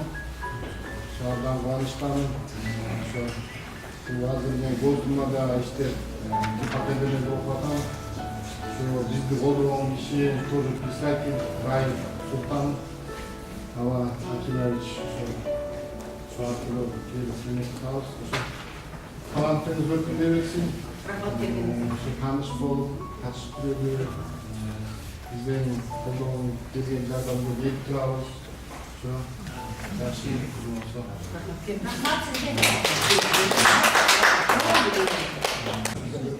Монолог.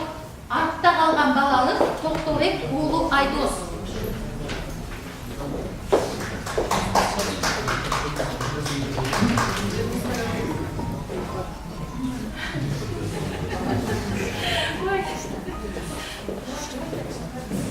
Саламатсыздарбы, халқымыздарды қуаныштамыз. Әрбір адамдың өзінің жашоосундагы кыялы болот. Әрбір адамдың өзінің жүрөгүндөгү сүйүүсү болот. Айтайын деген монологум артта калган балалык. Өзүмдүн ата энемди сүйүүгө болгон. Балким меникидир, балким башка адамдыкыр. Сиздердин оюңуздар менен әрбір айткан сөздү жакшылап маани берип, ошол мен балалык кезде айтканда өзүңүздөрдүн балалыгыңыздарды элестетип туруңуздар суранам. Темамдын аты артта калган балалык.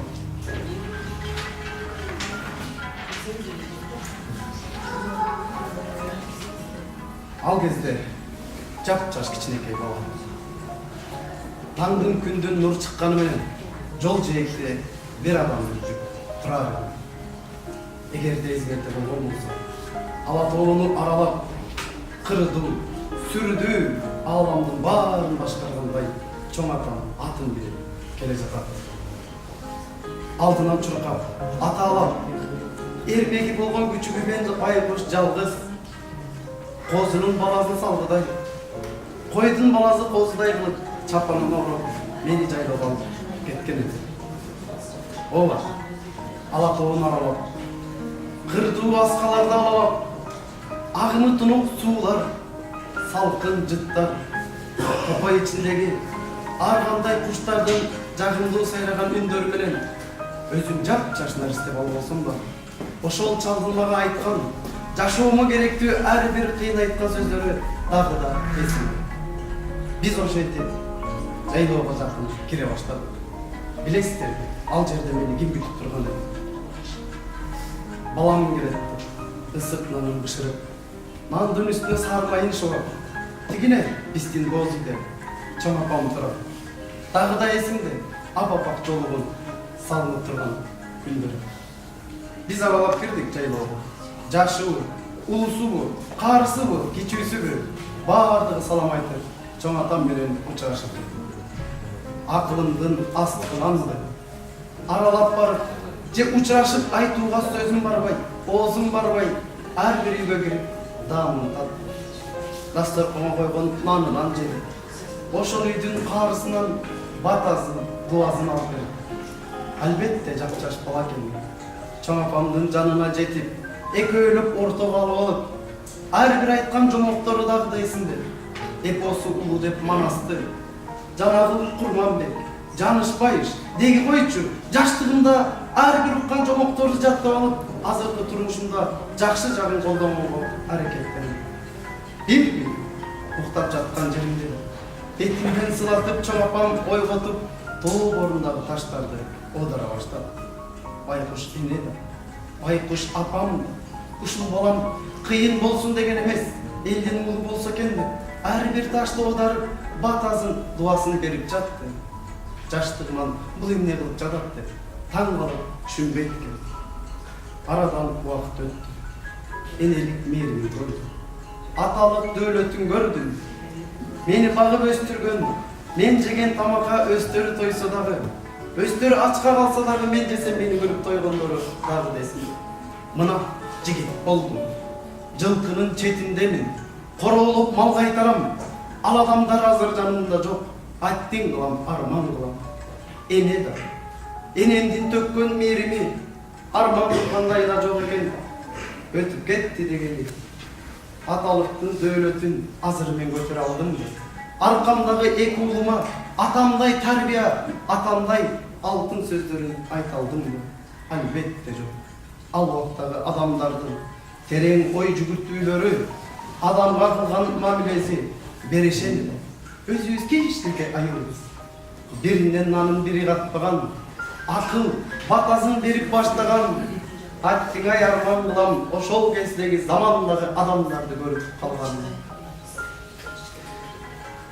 Энем да, атам да, эр читкен Козубай аркасын баскан күндөрүм дагы десин.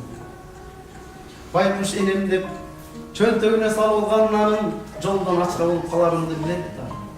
Bunun баарын айтканын турмушта көрүп жатабыз. Кызыгын, суугун. Алыска сапарга жан багыш үчүн келебиз. Айылдагы ата-энебизди бир күндө канча жол эскеребиз. Айрымдардын ата-энеси бар, айрымдардын ата-энеси жок. Эркелеген күндөрүбүздү эстейбизби? Эмне кылып бердиң досум айтайын? Апаңа деп бир белек кылып, бир көйнөк сатып бердиңби? Апа деп күнүгө качабы кой. Жатаарда апа деп бир жол апага чалып үнүн уктуңбу? Биздин колдон ал эмес көп нерселер. Биз алдыга карай басым жасабайбыз. Айтайын дегеним, акылымды сиздерге айтайын деген эмесмин. Жөн гана энени сүйөйлү, жөн гана атаны сүйөйлү. Биз да бала болдук. Аркадан бизден да балдар болду.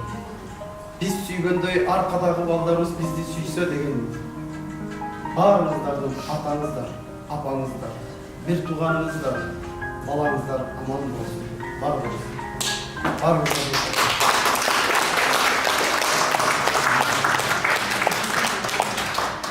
Учурдан пайдаланып айнашыдан чакырып отуруп, бул сценарий чындыгында менин калемиме таандык, бирок азыраак уақыттың ішінде атқарышқа келіп қалды. Айнашыға еске рахмат. Сіздің жасқа үшін кітептеріңіз тонна болып шықпаса дағы жоқ дегенде екі адам алып қалған болып, ошол екі адам чөнтөгүн салып оқығандардан болды. Ушу баламды өзіңіздің ұлыңыздай көріп, бізге энелик меніңізді төккөнүңүзгө чындыгында сүйлөйбүз. Бизге дагы ийгилик, бизге дагы ийгилик. Алдыдағы театрыбыз Аян театрының келечектеги эң иштер актёрлордун жылдары. Я всех вас люблю, люди, да? В переводе. Баарыңарды жакшы көрөм, адамдар. Это стихотворение было переведено на 5 языков. Вот, она читает сейчас на кыргызском языке, потом перевод с киргизского языка на узбекский язык, да, перевел ученик 11 класса города Ош Мухаммадин Худжахматов. Его будет читать кто? Марджона. Марджона Назимшоева, хорошо. Плюс еще Вероника Смирнова, преподаватель французского языка Мади. Она перевела на французский язык. Будет читать Мадина Сатар. И еще переведено еще на таджикский язык. Перевод Назимшоева и Марджоны, да? Правильно? Пожалуйста, все, кого я озвучивала имена, на сцену.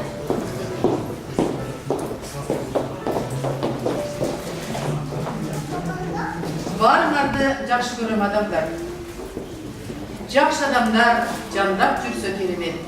Бүткүл алам нурут турса себеп, ак булуттай асманда учкан жан күйнөң, наристелүү бешик болуп тербелет.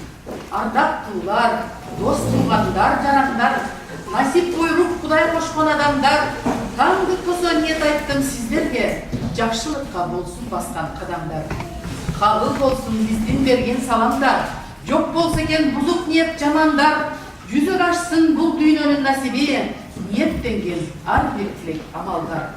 Ар пенденин жүрөгүндө ыйман бар, ар бир күнгө шүгүр тооба кылган бар. Аллахымдын аткан таңы буйрсун, баарыңарды жакшы көрөм адамдар. Мухаммаджан Кажапаровдун 11 класста окуган Ош шаарынын окуучусу которгон эле. Бул биздин Марджона деген кызыбыз. Өзү таджикча кыз, бирок ал өзбек тилинде дагы, тажик тилинде дагы сүйлөйт да, эки тилдүү кыз. Орус тили менен 3 тилдүү берсек деле болот. Мен жем кыргызчада үйрөтүп окшойбуз, кыргызчада уйдап калат болсо. Азыр бул өзбек тилинде окуп берет силерге. Марджона Назимшоева, Таджикистан. Жона-жонлар, дус-yo'llar, jigarlar. Tangri meni yaratgan odamlar. Jonajonlar, do'st yorlar, jigarlar. Tong saharlab duo qilib sizlarni yaxshilikka bo'lsin bosgan qadamlar. Qabul bo'lsin bizlar bergan salomlar. Yo'q bo'lishsin buzuq niyat odamlar. Amalga oshsin bizni ezgu orzular. Niyatlarga ahil bo'lib amallar.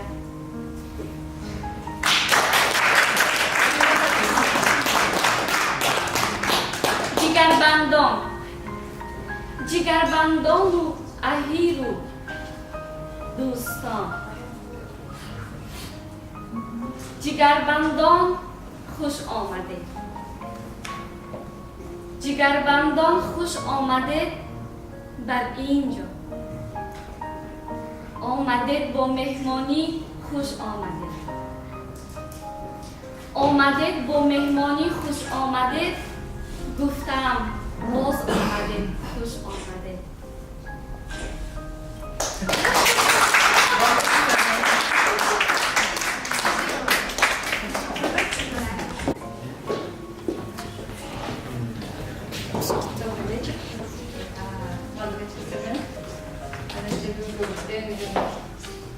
Denizli dolanmıyor. Benim var. Bazı çalışacaklar sadece şey yok mu? Teknik işlerine zaten bu. Konuşacaksın o özünü testi. Okudun mu? Olmadı. Duymadık. Bizi. Ne düşe. Tutukladı. Duymadık. Mon kılıçtan. Je suis super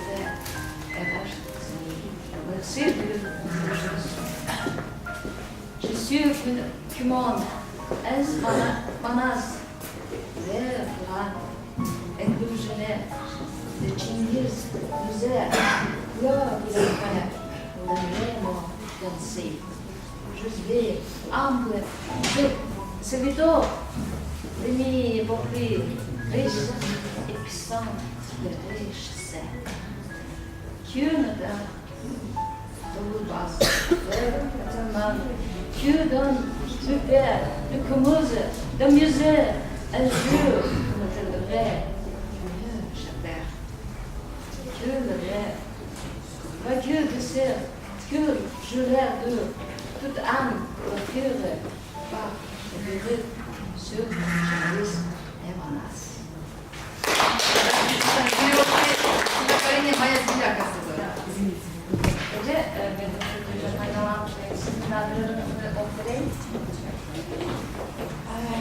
Ecem kitap barak toplum hazırlayan önce de bir İşte bir aylık acıtına geldi. Aylık acıtına geldi. Çoğun atalarımız, çoğun dedelerimizden bir Türk kardeşler görünüşlü böyleken. Şirin gana uykusumu aralaşıp, şun atamdım, sezdim çaçın, sılaganın. Kadir Bey, tanışıp, burada düştü, ama İşten çoğun edip, kıtır canı koydum başatına, ot jakkan, tırs kuygun, otundum gavışına, kara çeyrek, ün koşup, çizgiyi bağım. Jor jaktağı sandıktan jasıragan, jıtı kelip küzdөгü almalardan memiretip termetken neyi o var o? Çoğun atamdın, kırattı, anasından. Aydan çıktı, telefon çırıldagan, kıyaldarım çoçtup kuvalagan, tam tosuğa, tam olmayız el katarı, ne verem demiş, banbayım,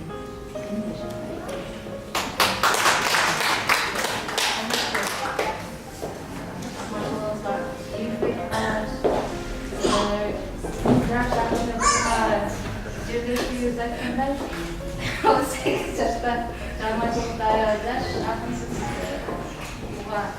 evet vardı hayatım sizge maska hayatım canavar dediğim maska hayatım tarih kullanmak o şekilde çamaşır досторумуз, ага эжелерimiz, эже сиңдилерimiz, жакындарыбыз, тугандарыбыз көрүп айнымы ошо жалгыз шармачылыкта жалгыз эмес экенсиз. Сизди мисалы жаш атымда ушинтип алып чыккан ушул курбу курдаштарыңыз, шармачылыктан тапкан досторумуз, эже сиңдилерimiz, ага эжелерimiz бар болсун. Ошолордун кыйнасында, ошолордун колдоосунда дагы да көп том китептерди чыгарып, ошо китептекчилердин баары ошо Айнаш Козубаева деген ат менен чыккан китептерге толо берсин. Ийгиликтерди каалайбыз.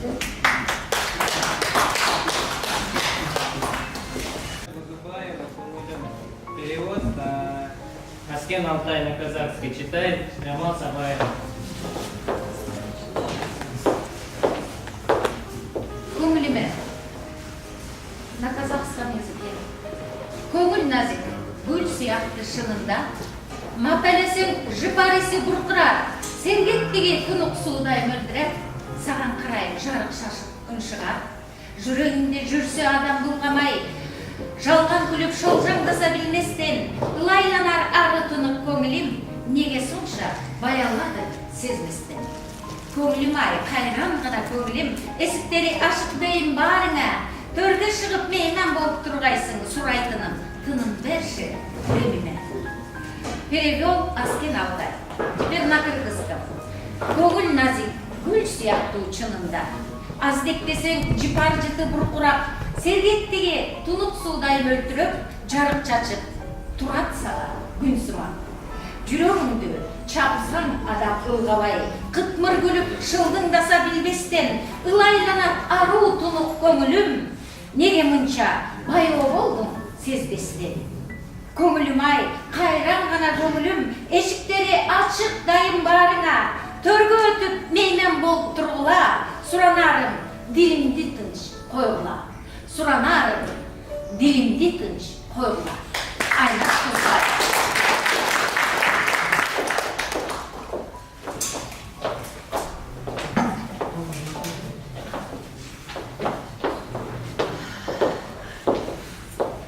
Пожаловала. Сегодня, как рабочий день, извиняемся, конечно, поэтому многие наши участники не смогли присутствовать вот, на нашем поэтическом вечере. Сейчас к нам пожаловала член литературного клуба «Ару Дүйнө» Айнура. Пожалуйста. Поэт.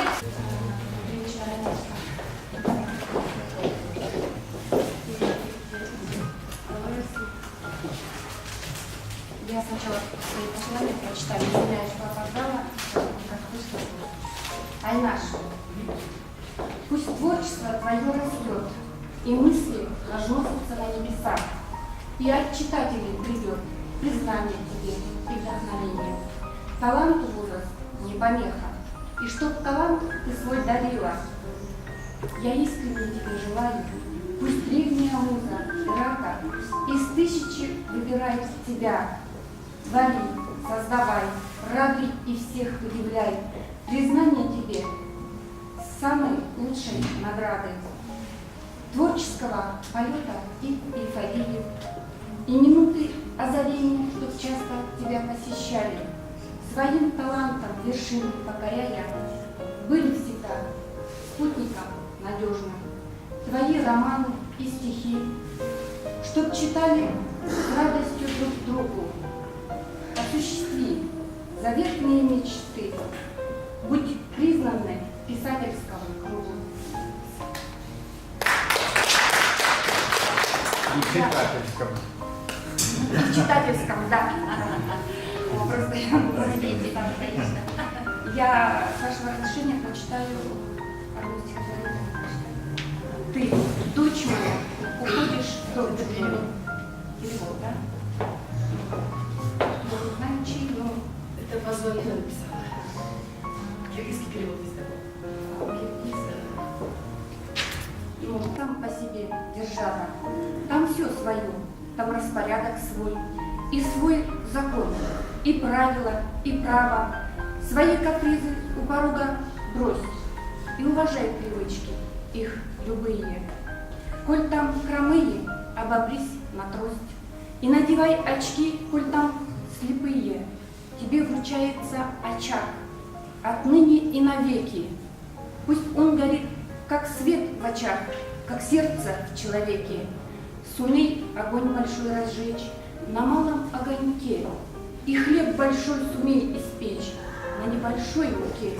Ты, дочь моя, уходишь в дом чужой, а там свои тропинки от порога.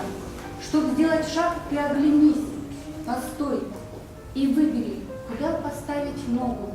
Есть добрые слова, слова учи, щедрее будь на ласковое слово. А есть слова, звучащие сурово, не взвесив слово, лучше промолчи. Ты, дочь моя, уходишь в дом чужой, пусть он роднее будет с каждым годом. И все, что там возникнет пред тобой, пусть будет солнцем для тебя и медом. Не поддавайся, даже мелкой ссоре, размолвка обязательно в беде. Обиду раствори, как ты в воде могла бы растворить щепотку соли. Ты, дочь моя, уходишь в дом чужой, а ты, мой плод, росла не за межой. И по тебе меня оценят. Ты слейся с ними, верная подруга и преданная мужняя жена.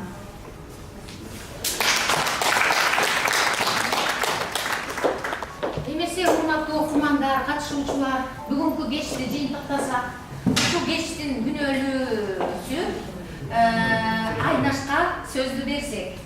Баардыгыңыздарга ушу алыстан жакындан келип, ушу бизди колдоп, акындардын ырын угуп, ушунча чыдап бергениңиздерге чоң рахмат. Мындан ары дагы катышып туруңуздар. Спасибо вам, дорогие друзья. На заключительное слово предоставляется слово поэту и переводчику, основателю театра «Аян» Айнаш Козубаевой, чтобы обобщать наш сегодняшний вечер. Спасибо всем за терпение. Да-да-да. Что хотите? Хоть прочтите, хоть пойте. Жыйынтыктоонун алдында ушу бир силердин алдыңарда өз күчүнө бир баалуу болгон адамга арнаган ушул адам силердин араңарда отурат, менин жолдошум. Мен чыгармачылыкта дагы, турмушта дагы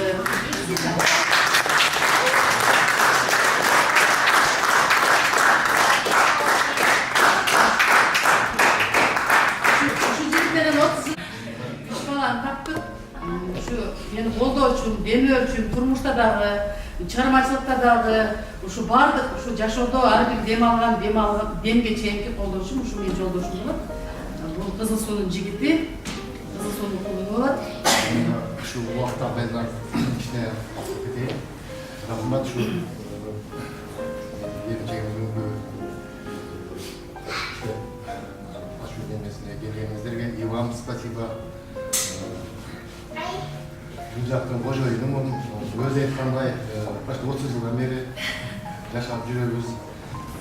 Эрте кеч болбойт экен бул жазуучу күндөрдү насип эткен экен ушул маселе ушул жерде иштеп жүрөбүз. Башка адамдардай четтен жүрөбүз. Бүгүн ушул убак сааты болуп калган экен, ушул жерде насип этип ушу сиздер менен чогуу ачылыш угуп отурабыз. Рахмат келгениңиздерге. И вам спасибо. Болуп барып, чалып кыйнап кетмедин, табыштап.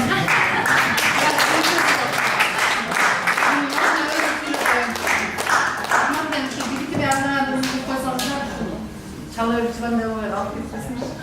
Айнаган бар ошо. Билем жаным, карасаң да эркеңмин. Эркелигиң калбасанан кантпейин. Алтын башың аман болсун кашында. Өзүңсүң го кече бүгүн эртеңим. Бирге болсун аккан таңым кечтерим. Кошо карып кол кармашып келерим. Кабагыңдан жааган эмес муздак кар, жылуу аптап ылоологон береним. Бир өзүмө таандыксын султаным, каприздерим көтөрө алган сырттаным. Белек кылып берген экен тагдырым, ааламдагы күйөөнүн эң кымбатын. Алтын чалым, асыл жарым ардагым. Мени таппай, сени тартсын балдарым. аман болчу маңдайында жадырап жараткандан мен ошону сурадым. Бар эле ушул өзүмө ачып бергенде эле болуп калыптыр, ушул менен анан жети тосуп өтүп кетсем. Ушу 50 жашка келгенде мен ушундай китеп чыгарам, ушундай адамдар менен чогуу болом, ушундай Москва кайрыктары деген коомго келем деп ушундай досторду күтөм деп эч ойлогон эмес экен. Бул тагдырдын буйругу экен, насип экен.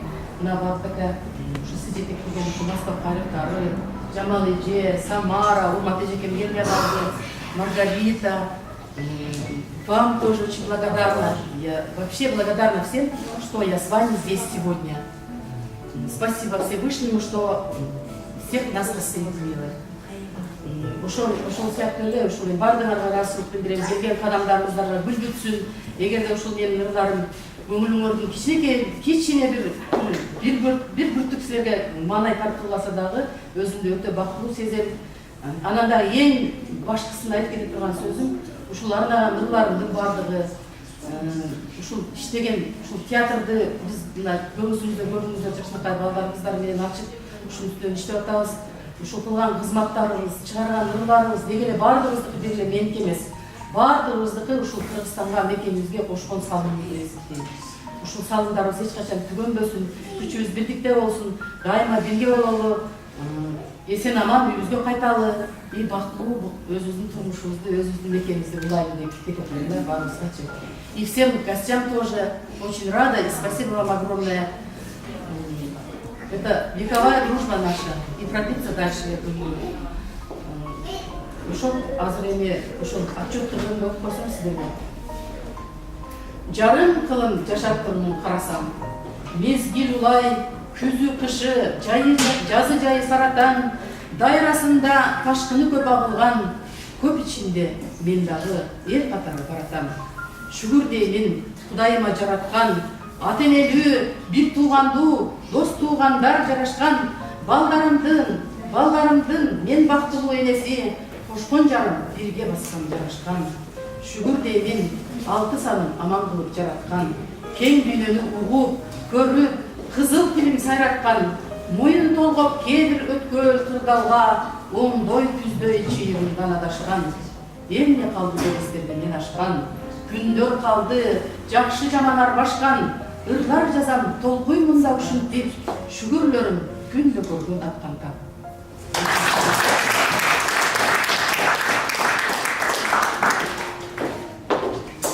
Самая итоговая музыкальная программа. Анзират Тасмаева споет вам песню «Жүрөгең сен». Бардығыңарға рахмат. Дагы бир жолу айтып кетким келет. Ушул Москва кайрыктары адабий клубуна келген кадамыңар баарыңардыкы алдалай берсин. Ошон үчүн мына дайыма ушундай жакшы чыгармачылыкка үндөп силерди жолдоп биз чакырабыз. Ошон үчүн Жабал эжеңер болобу, Багыт агайыңар болобу, Акылбек агайыңар болобу, кимибиз болбосун, келгиле Москва кайрыктары биздин жолугушка дегенде ушундай түптүз келип тургула. Силерди биз оң жолго гана салабыз, сол жака эч качан салбайбыз. Ошон үчүн эсиңерде болсун. Оң кулагыңардан кирип, сол кулагыңарга ушул сөздөр түнөп калсын. Ошондо мына Айнаш Козбаевадай болгон Мекенге сапар деген ырды, китепти түзүп, андан сырткары ушундай театр түзгөнгө дагы мүмкүнчүлүктөрүңөр ачылат. Чоң чыгармачылык, ийгилик каалайбыз.